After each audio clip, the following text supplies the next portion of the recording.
Welcome to Everyday Motherhood, the podcast that inspires you to pause, connect, and play more every single day. The podcast that's focused on you, the mom, to help you fill up your cup and rediscover the joy and love in your everyday life. We can't parent alone, and parenting is too serious to be serious all the time. Thanks for being here. My name is Christy Thomas. I am the founder and developer of PlayForLifeMoms.com. Let's jump in. I'm so excited to talk with Joyce Shulman today. She's the pack leader of 99 Walks, an idea junkie, an entrepreneur, addicted skier, recovering lawyer, fitness fanatic, joyful wanderer, and author. And don't forget, TED Talk speaker, because I found Joyce because of her TEDx talk about walking leading to less loneliness. Hi, Joyce. I am so glad to have you here. Let's say hi to everyone. Hey, you guys. It is absolutely my pleasure to be here. So, in the introduction, you heard that Joyce is the pack leader for 99 Walks, and I am a 99 Walks member. This is not sponsored. I reached out to Joyce, and I wanted to have her on because I think that all moms need more movement in their day, and walking is such an easy thing. So, Joyce, tell us about your walking history. How did you get started on this? Oh my gosh. So my walking history goes back about to my childhood, certainly to middle school. My middle school was about 2 miles from my house, and I didn't walk home every day. I got a ride to school. My dad actually was a teacher at the middle school I went to for a year, and then he took a sabbatical. But there were several days, a couple of days a week that I would walk home. And I just remember having that time to transition from a busy school day to being home and having that time out in nature. And it just always felt like it was truly this little pocket of time that I owned. And I don't know if that really makes sense, but that's how it felt. So I remember that to this day. And then there's a second memory that kind of follows along with that. I was in high school and I came home from school one day and my dad took a look at me and he said, go for a walk and then we'll talk, because it was obvious from the way I walked through the front door that something bad had happened during that day. I don't know, grades, teachers, boys, whatever. All sorts of things, yeah. All sorts of things in middle school or in high school. So I dropped my bag and I went out and I took a 2-mile walk in our neighborhood. And I remember how when I walked back into my house, my whole mood had shifted. And honestly, I remember that day so clearly, and that was the start of my using walking as kind of part of my mental and emotional health. That's huge. I always thought that walking felt like, the ultimate form of freedom to me as a kid. Like when I got permission to walk around by myself, it was like the whole world is like mine. Like I get to be me. Yeah. Yep. And then when you realize, where did you grow up? Did you grow up suburban? Urban? Yeah, suburban in Michigan. Yeah. You realize that if you have enough time, you can walk pretty far. And for me, 100%, it was that sense of freedom as well. Yeah, it was like, it's still such a memory, like the rush of being able to explore and choose my path. So. Yes, exactly. So I've watched your TED Talk, and I think that in motherhood, walking has been an important thing for you too. Yeah, absolutely. Absolutely. So I tell the story of shortly after my son was born. And he was born in February in New York. And he was an emergency C-section. Actually, he was born the end of January, I should say. Emergency C-section, and February in New York. And it was grim. It was grim. That whole adjustment to motherhood, that is not easy. It is not easy at all. And I have another clear memory. It's interesting, right? So many of my memories are around this sense of freedom and walking. And it was a beautiful day in February, very unusual. And my husband and I put the baby in a stroller and we went for a walk. Not long, because I was still beat up from the C-section and I was beat up from not sleeping and I was beat up from the beating, like, you know. Oh, yeah. Motherhood entry is rough. Like, we don't talk about it enough. For sure. And we went for this walk just down a street right around the corner from our house, and it was beautiful.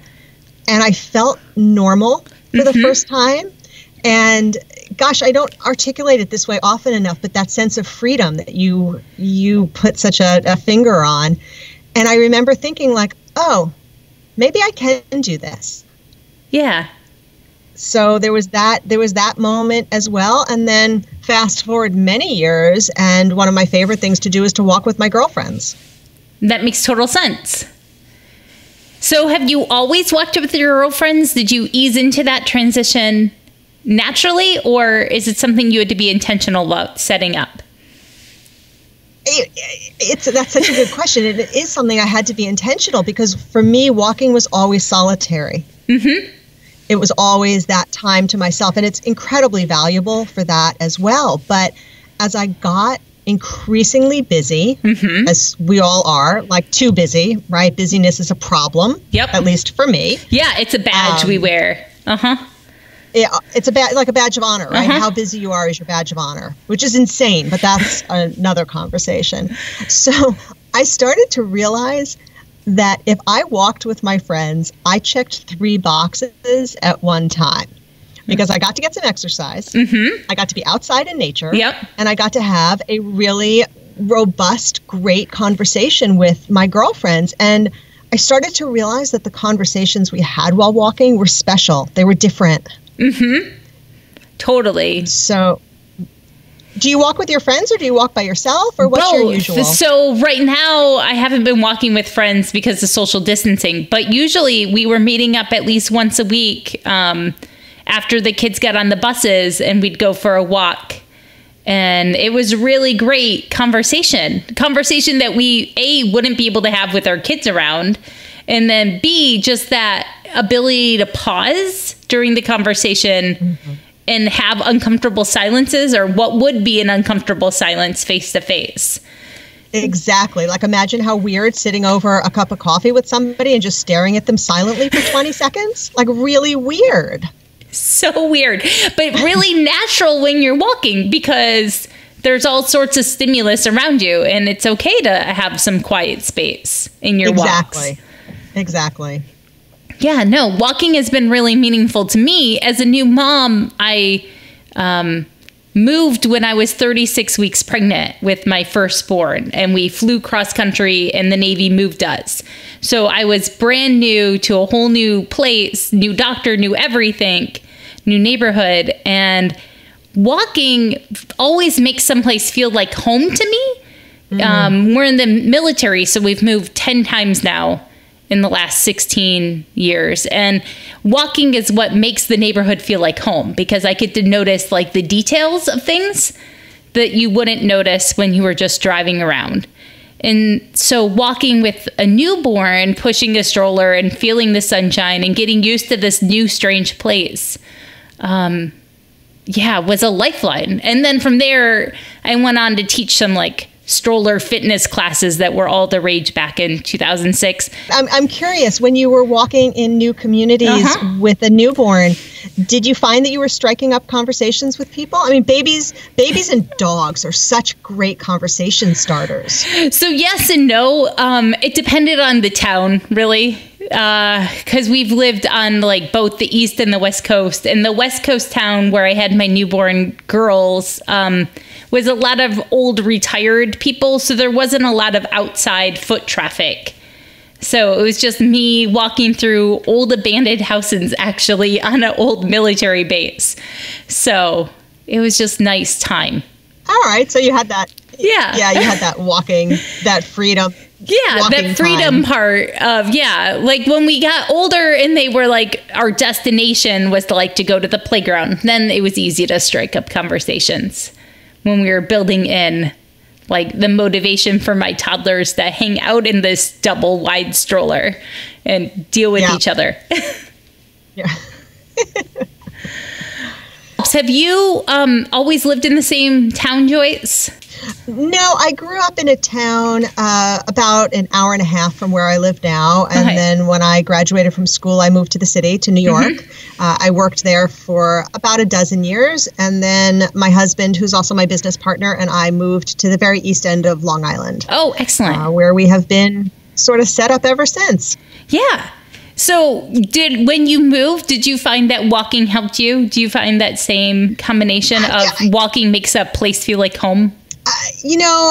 When you live in New York City, you walk all the time. That's true. And I'm it's such a different pace. Unless it was more than 2 miles, I walked everywhere. Wow. And there are people who always. So when I left the city, it was actually much more difficult to walk. When you live not in the city, you find that you're in and out of your car all the time, and there just wasn't that many places to walk to. I could walk from my old house. We moved about 6 years ago, but from my old house, I could walk to one coffee shop or a gas station that had a convenience store. So my morning routine actually was I would get up early because I'm a total early bird, and I would walk to the gas station to get a cup of coffee and have a long conversation with the two guys who worked in the gas station, who of course became my fast friends. We talked, politics and kids and all kinds of things. Yeah, so for sure. Do your kids walk with you, Joyce, or is it just something you do with you and your friends? My kids walk with me rarely. Every now and then, I've got a 14-year-old daughter and a 19-year-old son.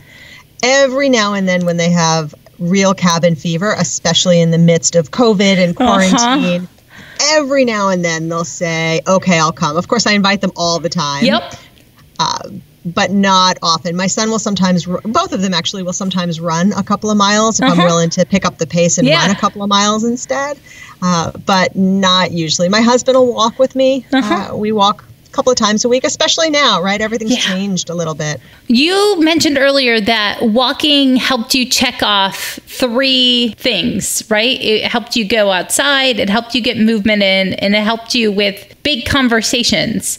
Do you find that those 3 things help fight off like this epidemic of loneliness that people are in?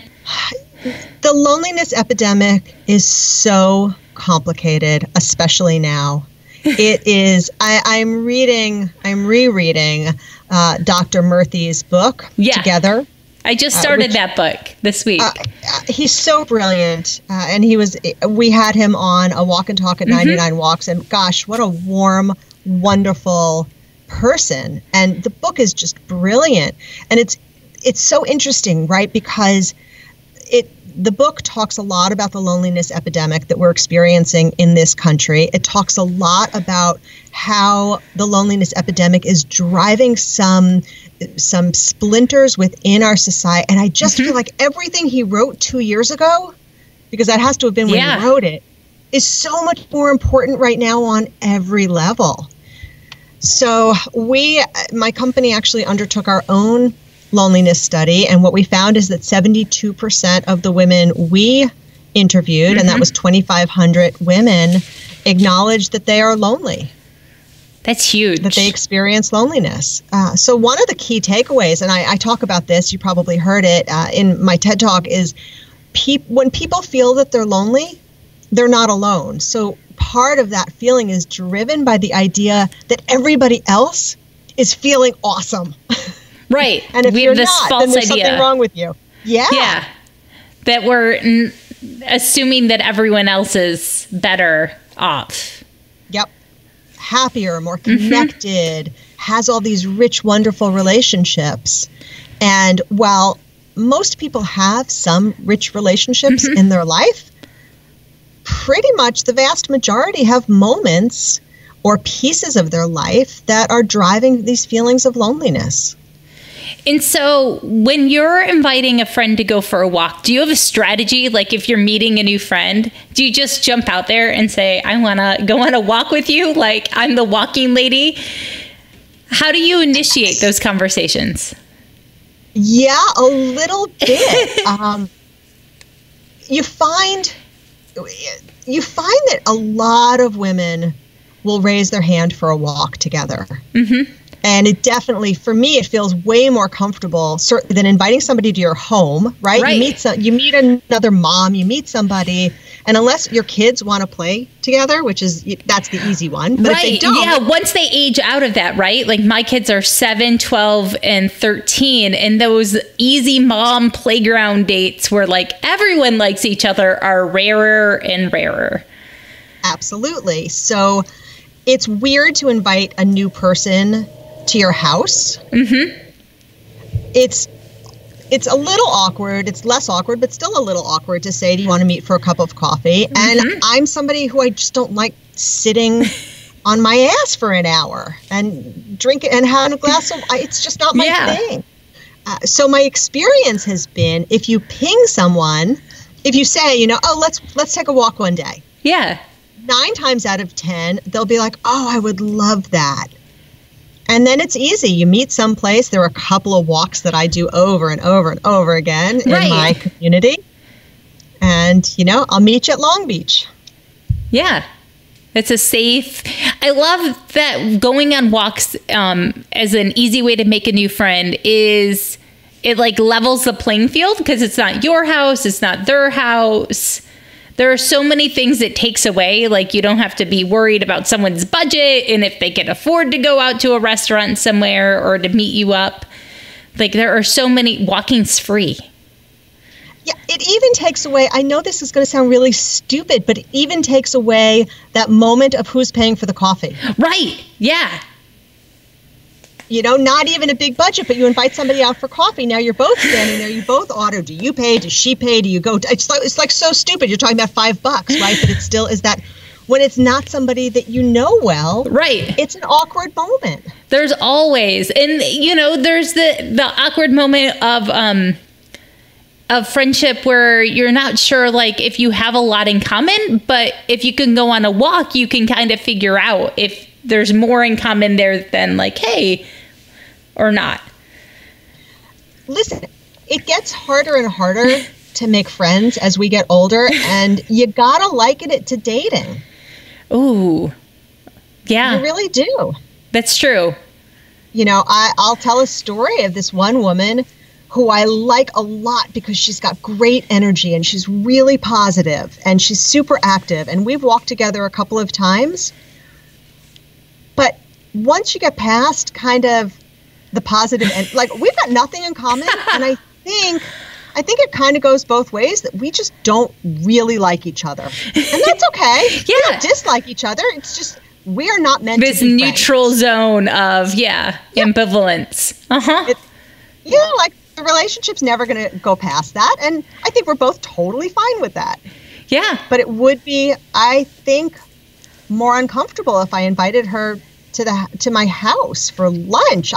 Right. Yeah. I really think that there is so much grace in inviting someone to go on a walk, that not only is it good for you, but it lets you test drive relationships that you wouldn't be able to test drive otherwise. And it lets you have those conversations, even when you have friendships. It lets you have those deep conversations because you're not necessarily looking at people in the eyes when you're walking. So there's like a comfortableness of having bigger, deeper conversations. Absolutely. You've got teenagers. So I assume that you have adopted the value of shoulder-to-shoulder conversations. Yes. And I don't know if you've ever done any research around this, but when my son was younger and he was sort of just in that adolescent teen, you can't talk to them. Of course, I was doing research, right? How do you talk to your teenager? And I came across something that has always stayed with me. And it said, you have to treat your teenager like a wild animal and don't look them in the eyes. Oh, man. I'm going to put that on a sticky note to remind me of that. If you want to have a conversation, don't look them in the eye. So walking provides a good opportunity for that as well, if you can get your kids out the door with you. Yeah, no, the lack of eye contact conversation is often found in my car, is what I've realized with my teenagers. Yep. Yeah, 100%. But the same works when you're walking with them, and then you get the added benefits of the happiness hormones that fire up when you get out walking. So if you can get your teenagers there, it's good. So is there a certain amount of time that you have to walk before the happiness hormones of like oxytocin kick in? Is there like minimums? Interestingly, everyone is different. Okay. The endorphins, from what I have read, for most people don't kick in until you're about 10 minutes in. Okay. And kind of rolls from there. But again, everybody is different. But you're a runner, right? Mm-hmm. Yeah. Anybody who runs or does any kind of slightly more intense exercise, and for me, it's walking too. Yeah. You just know that the first 10 minutes are going to kind of suck. Always. Yeah. Yeah. You just kind of plod through the first. For running, it's about a good mile. And then I'm like, okay, I can go longer because that's about 10 minutes. And then when I was a newlywed and I didn't have any kids yet, and we had moved to a different state because the Navy, I used to do chores, like, Adam was gone and deployed, and I would set timers to go outside and go on a walk. And I would set like a 8-minute timer, walk one way, and then walk home because I needed things to break up my day. And walking has always been movement, and more specifically, walking has always been like the easy thing to do when I don't feel like I want to work hard at doing something. Yep.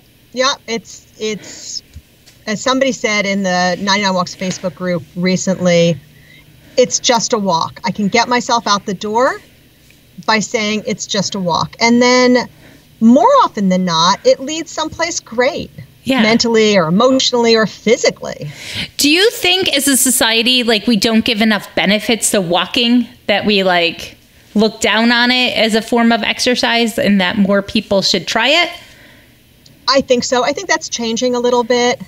I think people are really starting to embrace it. I think COVID is helping that a little bit because there are a lot of people who are walking through this difficult time. Absolutely. And realizing how much better it makes them feel. But for sure, we've become a society that's more.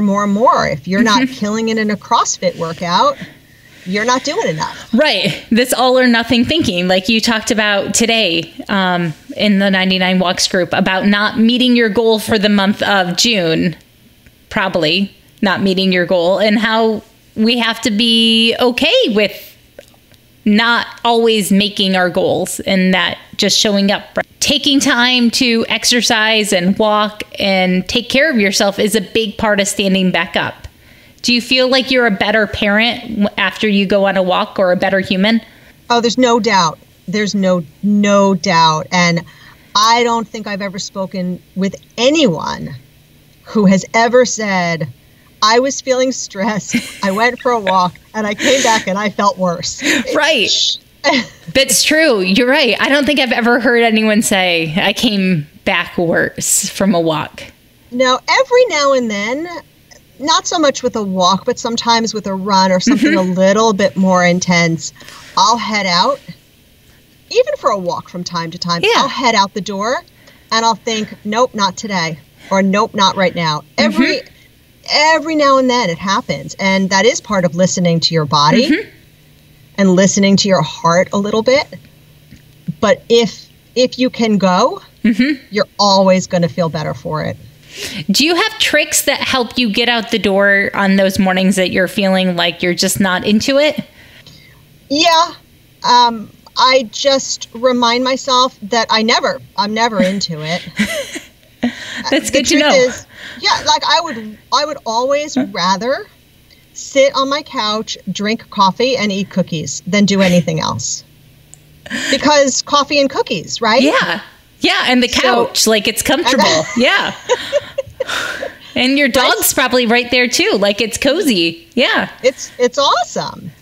I think that we have thousands and thousands of years of programming that says if you are someplace safe and there is available food, girl, you just sit there and take it in. So you got to kind of push past that. So part of it is I never feel like it. So you just have to get in the habit of going anyway. Do you run when you feel like running, or you run because you run? I run because I run, because I set a big goal, a crazy audacious goal. And so now I have to keep doing it because I don't want to fail. There you go. I've ran every day since July 1st, 2016. Every day? Every day, at least 1 mile. I'm processing that. It sounds like I'm like silent on the podcast, but in fact, I'm just processing every single day. Her face went like, wait. Yeah. So every day since July 1st, I've done at least 1 mile of running. And then I added in walking during coronavirus because I needed more stress relief. And I found the 99 Walk community, and I love silver bracelets with words on them. And I was like, okay, like I'm in. Like I'll do my morning run as soon as I wake up because I have to get it over with. Otherwise, I'll push it to like 11:45 p.m. and make myself run on the treadmill. So I either do it early or I like sneak it in to make sure I hit the 24-hour window. But the rest of the time, like the days available, I can go for a walk, and that feels really good. And that's where 99 Walk helped. Yeah, walking for me tends to feel more like pleasure. Yeah, it's restful. Mm-hmm. It's restful. But the truth is, it's doing incredible things for your body. Yeah. Incredible things.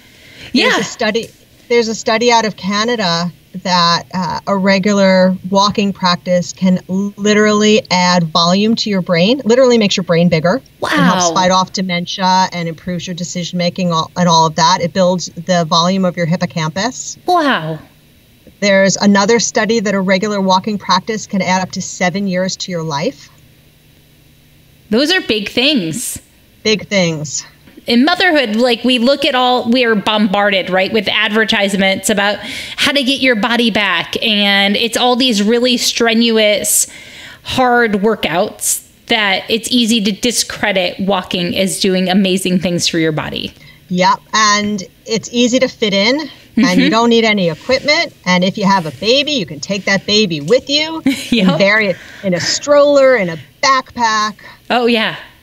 Eventually, right, you'll have the little kid on its bicycle riding next to you, making sure it's not clipping your ankles because that hurts. But one of the things that we see in the 99 Walks community that's just amazing are people sharing images of walking with their kids. Yeah. And the other thing, and it's so important, and now I could get all up on my soapbox, so you can tell me to shut up. No, keep going. We've never known more about health, wellness, and longevity as we do right now, and yet we're getting sicker and sicker, which is insane. But I think part of it, to your point, are the messages that we're sending people. And it's looking like the next generation is going to be the first generation that's not going to live longer than we are. And I believe with every fiber of my being that as a mom in particular, if you are modeling being active, and I don't mean going to the gym and killing yourself, I mean being somebody who moves, is active, who walks, who goes outside, we have the potential to change the way we're raising up this next generation. I think that's so true. I think that showing our kids that just moving our body is what counts, and that we're not going for whatever aesthetic goal. We don't need to be the muscle women on top of in front of magazines, right? Like we just need to move in a functional way to enjoy our life. Exactly. Yeah. And I really have appreciated the bingos that you guys have made before for the family walks. That totally got all of us out the door. Begrudgingly, the 13-year-old joined us. But I told her that we could turn around once we reached the bingo. And she's like, oh, it can't take that long. But things like that are a great way to initiate with a kid that feels resistant to walking with you. It's great to turn it into a game. It's just fun to turn it into a game. Colors, we did a color challenge where every day it was go out and find something of a different color. The community loved that. So we're always looking for those kinds of things, and they're super valuable for kids as well. So I'm curious, though, did your 13-year-old sort of stop complaining and kind of get into it? Yeah. Right? Like she started noticing things, and I think her goal was to notice things faster so we could just get it done with. But like it kept her from complaining from having a job to look for. And she enjoyed it. I mean, she's a fit kid on her own. She's a black belt in martial arts. And so getting on a walk with her parents just felt like, something we were making her do versus something she wanted to do on her own. So. Yeah, but listen, not checking things off the bingo box, the bingo card. Yeah. I don't care what she said. That was giving her those little bits of dopamine hit too. I agree. I mean, it just has to, right? Like it's fun and novel, and it makes you pause and look at things differently. So exactly. I don't know. Walking has really helped. We like to go on a walk in the evening and we call it our popsicle walk because it's about a mile long, and we all pick out a popsicle in the freezer after dinner, and it's like the time that we all get a popsicle for the evening. I love that. Yeah, it's just something simple, right? Like I was like, that's my summer promise. I will keep the freezer stocked with popsicles as long as we keep going on the walks. I love that. Popsicle walks. Yeah, and it's a 1 mile loop, so it's like no brainer once you get there. You don't have to make any decisions. You just have to start. Popsicle walks might become a thing. I'm just saying. Do you have routines around walking that help you feel safe in a time like this to help your mental health? When all of this started, I was walking with a girlfriend 6 feet apart, the same trail every day, like freaks. Like we were sure if we didn't do this, we would collapse under the pressure. And honestly, it's so interesting because some days the conversations are positive, some days the conversations are the sky is falling. And this is a very good friend who was also quarantining, so we felt pretty safe with each other. And it was everything. It was a lifeline. It sounds like it. So at the end of every episode, we talk about self-care. Is that your self-care? Is walking like that with a friend? Walking is my self-care, whether it's walking by myself or walking with a friend. That is absolutely a tremendous part of my self-care. And the second piece of it, which is related, is trying to get a handle on my busyness. That makes sense. Is that part of your book at all, Joyce? Because I know you have a book about walking. Did you mention busyness in your book at all? I haven't read your book. So the book is called Walk Your Way to Better, and it's 99 thought starters around. Awesome. Yeah, it's not exactly a book about walking. Okay. It's really a book about giving yourself the time and the space to process some of the things that I think we all should be giving ourselves the space to think about. So busyness and how we're filling our lives is absolutely part of that message. But I don't preach it. I really do say take the time to look at your life and decide what are the things that are most important to you, and being sure that you are prioritizing the things that align with those priorities. Yeah, excellent. So as you walk and you fill your time up, I'm sure you spend time with your great kids. And how do you spend time as a family? How do you play and connect? We eat a lot. We have always been a family dinner family. Excellent. And weirdly, the last couple of weeks, so we have a little pool in our backyard, and we have a blow-up stand-up paddleboard. So occasionally we'll go out and paddleboard, but strangely, the last couple of weeks we've been eating outside. So we started eating at the table, then we started eating by the pool, and now my daughter and I eat floating on the stand-up paddleboard in the pool. I love it. That is so cool. What a fun memory. I don't know how I do know how it happened. So talking about the same dog, his name is Moose. My daughter decided it would be fun if we could train Moose to go out for rides on the paddleboard. So then she thought it would be good to get him used to it, which is true. So then she put the stand-up paddleboard in the pool and started taking him for rides. And when I say the pool, like the pool is maybe 1.5 times the size of the paddleboard. So it's not like it's a big ride. Yeah. I'm trying to imagine the dog going for rides on the paddleboard in the pool. Yeah. That's pretty funny. I should post a picture of that one of these days. It'll show up on my Instagram now that we're talking about it. It's so silly. Teenagers are the coolest when they have free time to like think big thoughts. Yeah. It's been so neat to see what the kids have tried out and explored with during this time of slowness. So I love that your family dinners are such a priority, and now they're in the pool. And interestingly, my son has started cooking. So my son, who has always liked food, but literally never knew where anything was in the kitchen, he came home from college in March, like all the kids got sent home. And he started baking and cooking.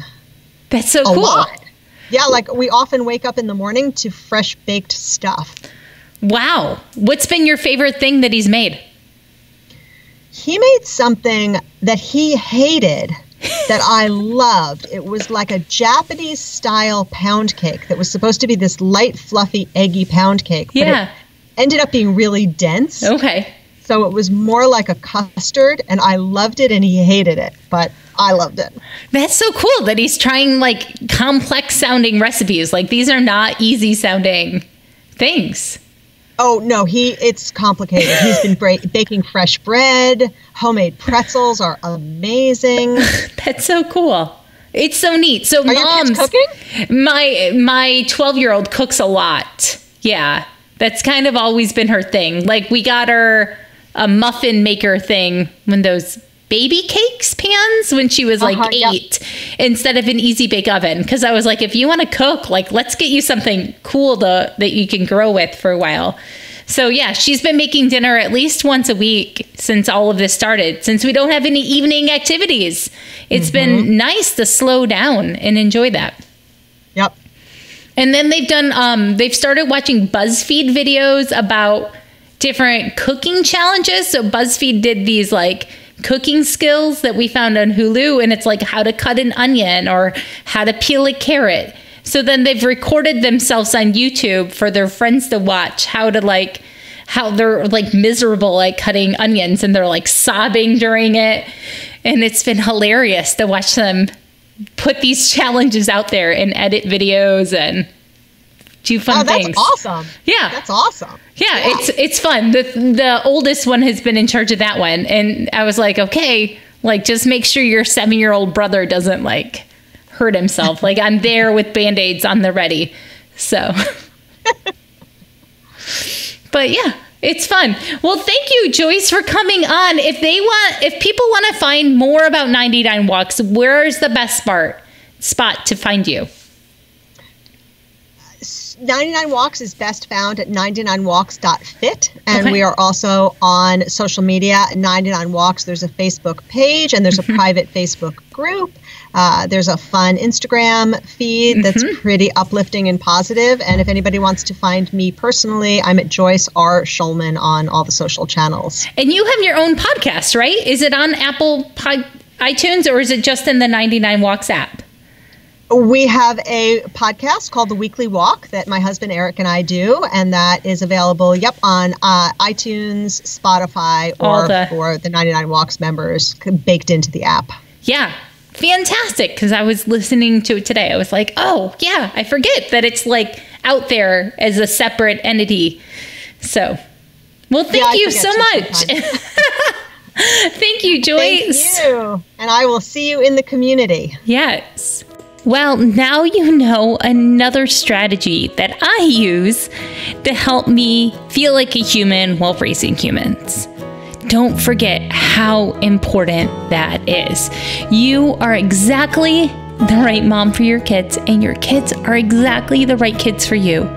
You are so darn amazing, and I am so thankful you're here. I hope you have a great week and that you listen again soon.